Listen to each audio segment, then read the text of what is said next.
కామారెడ్డిలోని ఓ వీధికి సింధూర్గా స్థానికులు నామకరణం చేశారు. అశోక్ నగర్ లోని ఓ వీధి వాసులు బోర్డును ఏర్పాటు చేసి పూజలు చేశారు. ఆపరేషన్ సింధూర్ విజయవంతం కావడంపై వారు హర్షం వ్యక్తం చేశారు. భారత సైనికుల పోరాట పటిమ తరతరాలకు గుర్తుండాలి అనే ఉద్దేశంతో తమ వీధికి సింధూర్గా పేరు పెట్టినట్లు స్థానికులు తెలియజేశారు.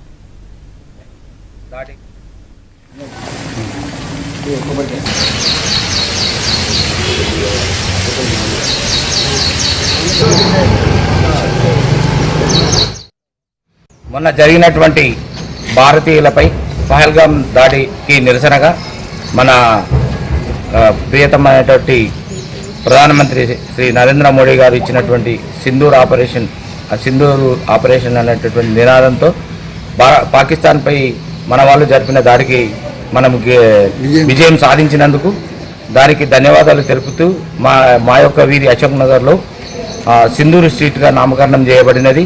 దీనికి మన దేశ సైనికులు వెన్నుదన్నుగా ఉండి మనకు భారత్కు విజయాన్ని చేకూర్చినందుకు అందుకు విజయానికి సూచికగా ఈ కాలనీకి చిరస్థాయిగా ఉండిపోయే విధంగా సింధూర్ స్ట్రీట్గా నామకరణం చేయబడినది. దీనికి మా వీధి వాళ్ళు కూడా అందరు కూడా దీనికి మద్దతు తెలిపినారు. భారతమాత నుదుట సింధూరము ఉంచాలనే ఉద్దేశంతో ఈ పేరును నామకరణం చేయబడినది.